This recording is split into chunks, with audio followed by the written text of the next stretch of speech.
क्या हाल चाल। तो मैं आज एक टॉपिक लेके आया हूँ, क्रिस्टल सिस्टम। और क्रिस्टल सिस्टम बहुत इंपॉर्टेंट टॉपिक है और बहुत ही इजी तरीके से हम आपको याद करने का तरीका बता देंगे। एक बार याद कर लोगे तो फिर रात के अंधेरे में भी अगर कोई जगा के पूछेगा तो क्रिस्टल सिस्टम आप सही सही बताओगे। ठीक है, मैं अपने बारे में बता दूं तो मेरा नाम अविनाश राज है। AR भाई सर के नाम से मुझे जाना जाता है। GPAT क्वालिफाई हूँ, गेट क्वालिफाई हूँ और 5 साल से ज़्यादा का एक्सपीरियंस कैरी करता हूँ। चैनल का नाम है केमिस्ट्री वाला मास्टर और ये मेरा टेलीग्राम लिंक है, जो आप जाके टेलीग्राम पे भी मेरे साथ कनेक्ट हो सकते हैं। तो चलो शुरू करते हैं हमारा क्रिस्टल सिस्टम। 7 क्रिस्टल सिस्टम होते हैं। सबसे पहले जान लेते हैं क्रिस्टल सिस्टम होता क्या है। तो अगर कोई भी सॉलिड है, सॉलिड स्टेट मटेरियल है, तो उसके 3D स्ट्रक्चर को अगर हम स्टडी करें तो इंटरनल पार्ट को क्या बोलते हैं, क्रिस्टल सिस्टम। तो टोटल 7 होते हैं। क्यूबिक होता है, tetragonal, orthorhombic, monoclinic, triclinic, hexagonal और रोम्बोहेड्रल। इसको याद करने का तरीका मैं बता देता हूं कि क्या होता है इसको याद करने का तरीका। तो पहले पेन का कलर चेंज करते हैं, लेके आते हैं रेड को। ठीक है, तो देख बोगा, सबसे पहले हम बात कर लेते हैं क्यूबिक। ठीक है, तो क्यूबिक का पहला लेटर क्या है, सी है, तो मैं इसको सी मार्क कर लेता हूं। टेट्रागोनल का टी, तो इसको मैं टी मार्क कर लेता हूं। ऑर्थो ओ, ओ मार्क कर लेता हूं। मोनो एम, तो एम मार्क कर लेता हूं। ट्राइक्लिनिक टी, टी मार्क कर लेता हूं। हेक्सागोनल एच, एच मार्क कर लेता हूं। और ये हमारा है रोम्बिक, रोम्बोहेड्रल है तो वो क्या होता है आर, तो आर मार्क कर लेता हूं। ठीक है, तो इसको ध्यान रखिएगा। अब देखो याद कैसे करेंगे, तो याद करेंगे सी टॉम के पास थार था, यानी सी टॉम जो है उसके पास थार है। तो इसके सबसे पहले हम देख लेते हैं एज लेंथ। तो मैं एक ब्लैंक स्लाइड पे चेक कर लेता हूं। देखो मैंने क्या बोला था, सी टॉम। ठीक है, तो ये हमारा है सी टॉम। ठीक है, याद कैसे करेंगे, सी टॉम के पास सबसे अच्छी गाड़ी जो है मुझे भी लगती है वो है थार। ठीक है, तो अगर एज लेंथ की बात की जाए सी टॉम थार में, तो जो एज जो होता है वो सी का होता है, वही किसका होगा, रोम्बिक का। यानी पहला और लास्ट वाला यानी 7 नंबर वाला सेम होगा। क्या होगा, A equal to B equal to C. ये ए बी सी क्या है, तो एज लेंथ है, डिफरेंट डिफरेंट एज है। तो वही मैं किसकी बात कर रहा हूं, रोम्बोहेड्रल की भी, तो वो A equal to B equal to C हो जाएगा। ठीक है, उसके बाद में बात कर लेते हैं जो ट्राइगोनल था। देखिएगा, जो टेट्रागोनल था और हेक्सागोनल था उसकी बात कर लेते हैं। तो ये दोनों का भी क्या होता है, साइज बराबर होता है। कौन सा साइज, तो ए इज इक्वल टू बी तो होगा लेकिन सी बराबर नहीं होगा। तो इसमें भी वही होगा, ए इज इक्वल टू बी तो होगा लेकिन सी जो होगा वो बराबर नहीं होगा।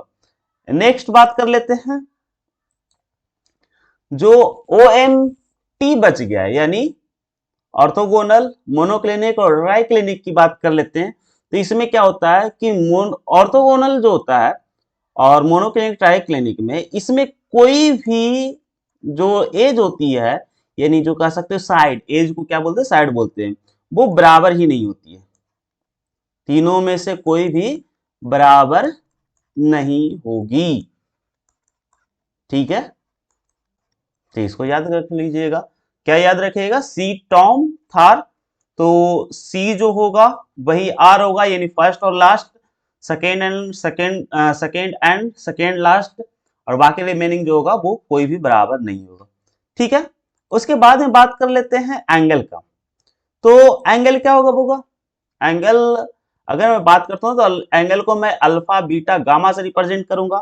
तो जो क्यूबिक का होगा एंगल, यानी क्यूबिक का क्या होगा, alpha is equal to beta is equal to gamma 90 degree. वही किसका हो जाएगा, वो 3 का लगातार बराबर होगा, यानी पहला दूसरा तीसरा का बराबर हो जाएगा। यानी आपका क्यूबिक का, टेट्रागोनल का, ऑर्थोगोनल का बराबर हो जाएगा। क्या हो जाएगा, alpha equal to beta equal to gamma, और ये भी क्या होंगे 90 डिग्री होंगे। ए भी क्या होगा, alpha equal to beta equal to gamma, और ए भी क्या होगा, 90 डिग्री होगा। तो ये तीनों ध्यान रखिएगा, अल्फा बीटा गामा तीनों क्या होगा, बराबर होगा। ठीक है, अब देखो ये दोनों भी छोड़ दो, मोनोक्लिनिक ट्राइक्लिनिक को रहने दो, हेक्सागोनल की बात कर लेते हैं और रोम्बोहेड्रल की बात करते हैं। तो हेक्सागोनल की बात अगर मैं करूं तो हेक्सागोनल में क्या हो जाएगा, वो हो जाएगा अल्फा इक्वल टू बीटा, तो 90 डिग्री होगा, और गामा जो होगा वो होगा 120 डिग्री। ठीक है, और इसकी बात करते हैं, alpha equal to beta equal to gamma तो होगा, लेकिन नॉट इक्वल टू 90 डिग्री होगा। ठीक है, ध्यान रखिएगा, हेक्सागोनल में क्या होगा, अल्फा और बीटा बराबर तो होगा, 90 डिग्री होगा, लेकिन गामा जो होगा 120 डिग्री होगा। जबकि रोम्बोहेड्रल में अल्फा बीटा और गामा जो होगा तीनों बराबर तो होंगे, लेकिन तीनों कोई सा भी 90 डिग्री नहीं होगा। अब दो बच गए, मोनोक्लिनिक और ट्राइक्लिनिक। देखो मोनोक्लिनिक ट्राइक्लिनिक क्लिनिक यहां पे समझते हैं, मैं पेन का कलर चेंज कर देता हूं, ब्लैक नहीं, ब्लैक नहीं, फिर कहोगे सर ब्लैक ब्लैक है ना, आप भी ब्लैक, ये भी ब्लैक, ब्लैक ब्लैक। तो देखो मोनोक्लिनिक क्या हो जाएगा, देखो इसको ध्यान से देखो, तो ये मोनोक्लिनिक जो है, मोनो मतलब एक होता है, और ट्राई मतलब तीन होता है। ठीक है, तो इसके अगर एंगल की बात करते हैं तो एंगल देखो क्या होगा, कि मोनोक्लिनिक में एक यानी एक 90 के बराबर नहीं होगा। ठीक है, और ट्राई क्लिनिक में तीनों 90 के बराबर नहीं होगा। यानी मैं इस पे लेके जाऊं तो क्या हो जाएगा, ये जो होगा अल्फा इक्वल टू गामा, ठीक है, अल्फा इक्वल टू गामा जो होगा वो तो बराबर होगा, बट नॉट इक्वल टू क्या हो जाएगा, बीटा। और भाई अगर मैं इसकी बात करता हूं तो अल्फा हो बीटा हो गामा हो, कोई भी बराबर नहीं होगा किसके, 90 डिग्री के। ठीक है, देख लीजिए, beta equal to alpha equal to gamma तो 90 होगा, लेकिन बीटा 90 नहीं होगा। तो आप, अच्छा एक सेकेंड एक second, sorry sorry sorry sorry sorry, मैंने मिस्टेक कर दिया, इसको ऐसे नहीं, हाँ अब सही है।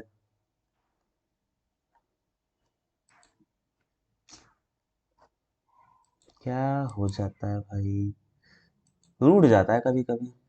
हाँ, तो ये देख लो क्या हो जाएगा, ए इक्वल टू 90 तो होगा, लेकिन बीटा जो होगा बाबू वो 90 डिग्री के बराबर नहीं होगा। तो आज का लेक्चर यही तक, थैंक यू, धन्यवाद। नेक्स्ट क्लास में हम लोग कुछ और डिस्कस करेंगे। हाँ, आप लोग चैनल को सब्सक्राइब जरूर से जरूर कीजिए, एक सब्सक्राइब करने की वजह से मुझे एक अलग तरह का मोटिवेशन मिलता है, ताकि मैं और ज्यादा से ज्यादा वीडियो बना सकूं। Thank you.